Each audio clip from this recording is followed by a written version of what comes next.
sale of property. First thing we need to know is the amount realized. We can think of that as selling price, but there are times where it's more involved than just simply selling price. But we can at least start off with the understanding that it is selling price. It's the amount received from sale or exchange. It's the total of all the money received plus the fair market value of all property or services received. The amount realized also includes any liabilities that are assumed by the buyer and any liabilities to which the property transferred is subject, such as real estate taxes or a mortgage. Fair market value is the price at which the property would change hands between a buyer and a seller when both have reasonable knowledge of all the necessary facts and neither is being forced to buy or sell. If parties with adverse interest place a value on property in an arm's length transaction, that is strong evidence of fair market value. If there is a stated price for services, this price is treated as the fair market value unless there is evidence to the contrary.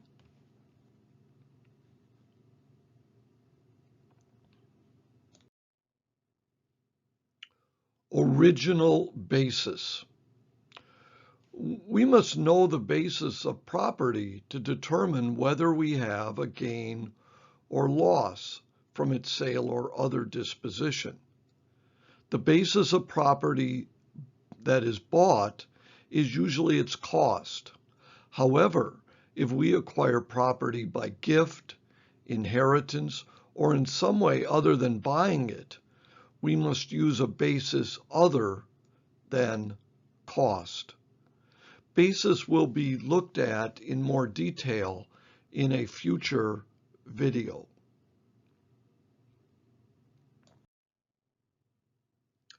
Adjusted basis. The adjusted basis of property is the original cost or other basis, plus, increased by, certain additions and minus, decreased by, certain deductions. Increases include costs of any improvements having a useful life of more than 1 year. Decreases include depreciation and casualty losses. In the sale or exchange of a portion of a maker's asset, the adjusted basis of the disposed portion of the asset is used to figure gain or loss.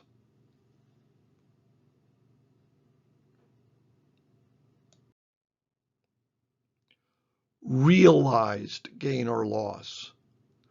We realize gain or loss when property is sold or exchanged.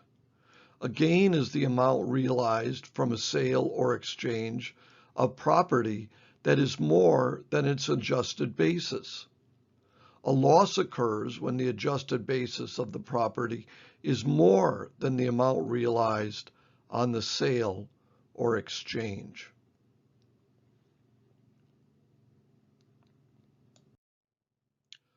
Recognized gain or loss. Gain or loss realized from a sale or exchange of property usually is a recognized gain or loss for tax purposes. This includes a gain or loss realized from a sale or exchange of a portion of a maker's asset. Recognized gains must be included in gross income. Recognized losses are deductible from gross income. However, gain or loss realized from certain exchanges of property is not recognized for tax purposes. Certain gains can be excluded, which means they're never recognized, or simply postponed, meaning that they'll be recognized in the future. Let's look at some question examples. We have an adjusted basis of $15,000 in real estate that we hold for investment. We exchange it for other real estate to be held for investment that has a fair market value of $12,500. We also receive a truck with a fair market value of $3,000 and $1,000 cash. What is the realized gain? And we emphasize the word realized because this is not necessarily the recognized gain, particularly in a partial non-taxable exchange such as this one.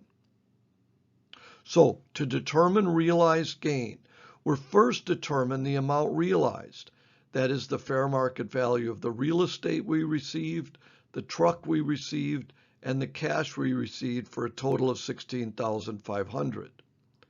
The adjusted basis of the real estate that we gave up was $15,000, and therefore the realized gain, $16,500 minus $15,000, is $1,500.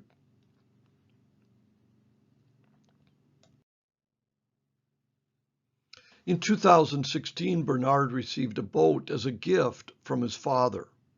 At the time of the gift, the boat had a fair market value of $60,000 and an adjusted basis of $80,000 to Paul's father. In other words, the fair market value on the date that the boat was given to Bernard, the boat was worth $60,000. Paul's father, the donor in this case, when he purchased the boat, apparently, he paid $80,000 for it. That was or is his adjusted basis, or Paul's father's adjusted basis in the boat was $80,000, the donor's adjusted basis. After Paul received the boat, nothing occurred affecting Paul's basis. In 2018, Paul sold the boat for $75,000. To figure gain when the property that is sold, it was a gift. In other words, the donee, the one receiving the gift, is selling the property. To figure gain, we use the donor's adjusted basis as the basis. And in this case, when we figure gain, we end up with a loss. To figure loss, we use the fair market value of in this case, the boat on the date of the gift. In that case, the fair market value is $60,000. So when we figure loss, we end up with a gain. In other words, we kind of see some offsets here or some kind of opposites. To figure gain, we get a loss. To figure loss, we get a gain. In that case, we do not recognize either gain or loss. We do not recognize either gain or loss. Billy made several stock sales during 2018. Determine net capital gain or loss. First, purchased in January of 18 for $4,000, sold June of 18 for $6,000. First thing, this is short term. It was sold about 6 months after purchase, so it's short term. It was sold for $6,000, it was purchased for $4,000, so we have a $2,000 gain, short term. Purchased 7/6/17, sold 7/7/18. So held for 1 year and 1 day. That is long term. Sold for $14,000, purchased for $10,000. Long-term gain, $4,000. Purchased 7/6/17, sold 7/6/18. That is short term. That it needs to be a year and a day. This was held 1 year exactly. It's considered short term. Sold for 17, purchased for 20. We have a short-term loss of 3,000. Purchased 4/3/17, sold 6/2/18. In this case, pretty clearly long-term, held more than a year, sold for 4, purchased for 5, we have a loss of $1,000. Overall short-term, net short-term loss of 1,000, net long-term gain of 3,000. What that would mean if we were asked that question is that we would have what's called a net capital gain of $2,000. That is our long-term gain over a short-term loss, a net capital gain of $3,000. I'm sorry, beg your pardon, a net capital gain of $2,000. In 2017, Ray sold land with a basis of $40,000 for $100,000. He received a $20,000 down payment and the buyer's note for $80,000. In other words, he got $20,000 down payment and the buyer promised to pay him the remaining $80,000 by the terms of a note. In 2018, he got the first of 4 annual payments. So in 2017, he got a down payment, and now in 2018, he received the first of the annual $20,000 payments. How much gain should be reported in 2018? First thing, selling price, $100,000. Adjusted basis, $40,000. Or I should say, adjusted basis, selling expenses, depreciation, recapture, we don't have any. So by adding lines 2, 3, and 4, we have an overall adjusted basis of $40,000. Starting adjusted basis, no selling expenses to change it by, no depreciation recapture to change it by. So adjusted basis is $40,000. 100,000 minus the adjusted basis of 40,000 gives us a gross profit of $60,000. The contract price is $100,000. And in this case, since there's no liabilities that are being assumed, we can simply use the selling price as the contract price. 60,000 gross profit divided by $100,000 contract price gives us a gross profit percentage of 60%. 60,000 divided by 100,000, 60%.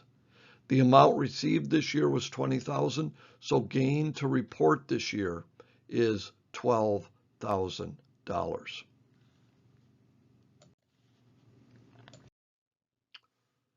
During the year, Nicholas made the following dispositions of property. Sold publicly traded stock, which cost $2,000 and had been held for 2 years for $3,000. Sold land, which cost $20,000 and had been held for 9 months to his brother for $16,000. How should he report these dispositions? Well, let's look at the publicly traded stock first. Cost $2,000, sold for $3,000, so we have a gain of $1,000. This is from the publicly traded stock. Now, note, we don't show anything for the sale to the brother. That is because this is a sale at a loss to a relative. That loss cannot be reported on the return. Nicholas had paid $20,000, sold it for $16,000 to his brother. That's a loss. We can't claim a loss on the sale of property to a relative. So the only thing we're considering is the sale of the publicly traded stock. The loss to the brother, that is going to be considered part of the basis of the land for the brother, and the brother will need to consider that when he later sells it, assuming he sells it at a gain, or if he sells it at a loss, he sells it to a non-related party. So that $4,000 loss isn't totally ignored. That becomes part of the basis of the property and will be dealt with when that property is sold again by the brother in the future. Vanessa inherited 100 shares of stock from grandmother. When her grandmother died, the fair market value of the stock was $50. So on the date of death, Vanessa inherited stock that was worth $50. Her grandmother had paid $40 per share. If Vanessa sells all 100 shares for $60 on June 30th of 2018, how should she report the sale on her return? Well, a couple things to think about. First thing is, what the grandmother paid, we don't care about. That is not relevant to us.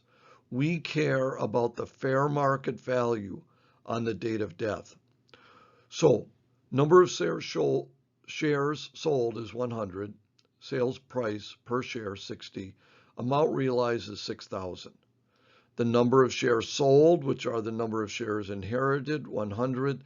The fair market value, again, that's what we care about, is fair market value. So the basis of the stock is 5,000, and there's a realized and recognized gain of $1,000. We would treat this as long-term.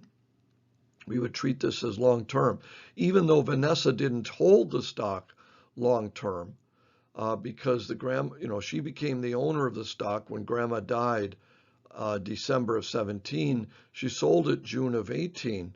That's not a year, but anytime we sell inherited property, we consider it to be a sale of long-term property, regardless of how long the beneficiary or the one receiving the inheritance held the property. Zach had the following capital transactions. On June 1st, he sold 100 shares of PDQ stock for $50.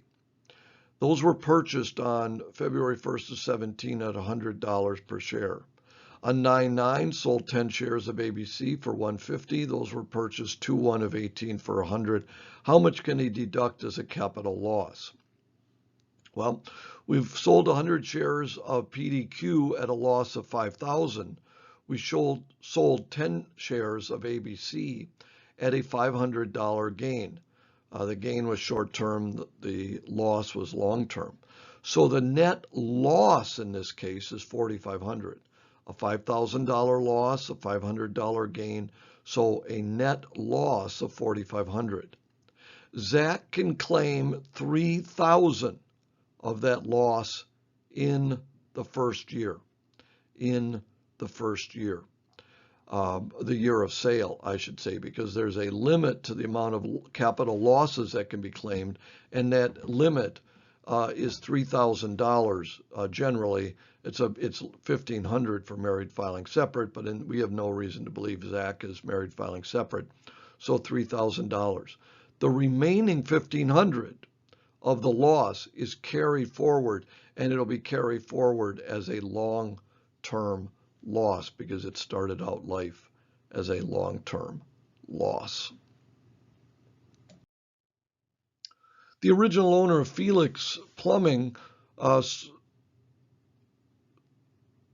had a stock that he paid $10,000 for, the 100 shares that he owns. That stock is considered, meets all the qualifications of qualifying small business stock under Section 1244. He also made a contribution of $2,000 to capital, just a general contribution to capital. It wasn't tied directly to a stock purchase. So his entire investment in Felix Plumbing is $12,000. He then sold the 100 shares for $9,000, which means he sold his entire ownership share. What is the amount and character of the loss that he can deduct? Well, first off, we need to break down the $9,000 that he received from it. 10/12, meaning 10,000 out of his $12,000 investment relates to that Section 1244 stock. 10,000 divided by 12,000, or we can just simply say 10 divided by 12 times the 9,000 purchase price is $7,500. So we're going to consider the stock to be sold at $7,500. The remaining $1,500 of the $9,000 sale we will consider to relate to his capital contribution. His adjusted basis in the stock is $10,000. His capital contribution is $2,000. So $7,500 minus $10,000 is negative $2,500. That will be an ordinary loss. Ordinary loss because it's Section 1244 stock. That's beneficial to Felix. We want Felix's loss to be ordinary because then it's not going to be limited to $3,000.